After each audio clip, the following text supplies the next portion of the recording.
Kakšni so občutki ob prejemu mavričnega pokala zdravja? Odlični. Mene je zelo presenetilo, mi nismo pričakovali, da bi to pridobili zdaj, tako da res hvala.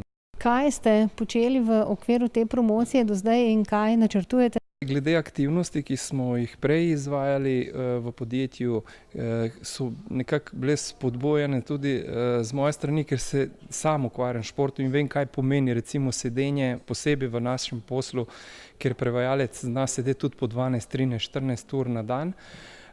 Vendar vidim, da ta spodbuda, ki smo jo mi pač izvajali v začetku skupaj z vodjo pisarne recimo, je pač dala nek rezultat, ki se zdaj vidi tudi v samostojnosti. Torej ljudje se tudi samostojno odločajo, ne samo v okviru PSD-ja, ampak tudi od zunaj, torej v svojem privatnem življenju. Ne vem, ena punca hodi na pilates, drugi, ne vem, tečejo, imamo enega celo maratonca zdaj, pač slučajno ali ne vem, če je to naključje, ampak dejansko privlačamo tudi take ljudi, ki imajo radi gibanje, ki se poleg tega, da se ukvarjamo z introvertiranimi dejavnostmi, smo radi ekstrovertirani, torej v naravi in tako naprej.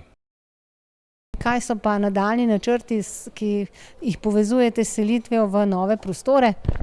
Nadaljnji načrti, tako kot ste omenili, so selitev v nove prostore, večje prostore.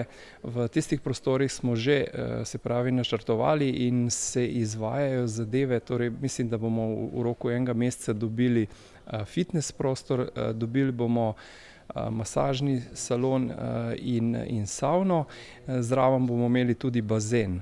Tako da to bo, mislim, da zdaj ena prva prevajalska agencija ali podjetje v Sloveniji, ki ima zraven svojih prostorov tudi možnost, da bi zaposleni recimo plavali v delovnem času.